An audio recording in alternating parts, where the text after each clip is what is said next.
వచ్చే ఆదివారం ప్రత్యేకత ఏంటో తెలుసా మీకు? కృతజ్ఞత ఆదివారం.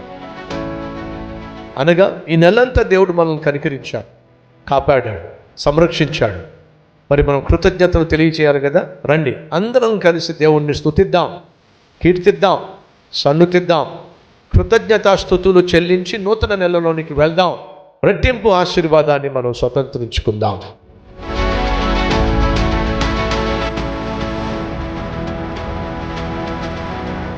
అలాగే బైబిల్లో నుంచి మరికొన్ని అద్భుతమైన సందేశాలు తీసుకురాబోతున్నాను. ఎవరు ఏ విధంగా దేవుడు అనుగ్రహించి సంతోషాన్ని పొందుకోగలరో మీ ముందుకు శ్రేష్టమైన సందేశాలు తీసుకురాబోతున్నాను.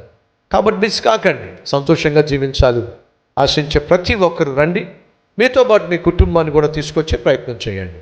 ఆత్మలను సంపాదించే నెల కనుక మీతో పాటు మీ బంధువులను, స్నేహితులను కూడా వస్తూ తప్పక ఆహ్వానించాల్సిందిగా కోరుతున్నాను. ప్రతి ఆదివారం యథావిధిగా 4 ఆరాధనలు, ఉదయం 6 గంటలకు, 9 గంటలకు, మధ్యాహ్నం 12 గంటలకు, సాయంత్రం 6 గంటలకు మన కల్వరి టెంపుల్ గుడివాడలో జరుగుతున్న ఆరాధనకు మిమ్మల్ని ప్రేమతో ఆహ్వానిస్తూ మీ రాక కొరకు ఎదురు చూసే మీ కాపరి సతీష్ కుమార్.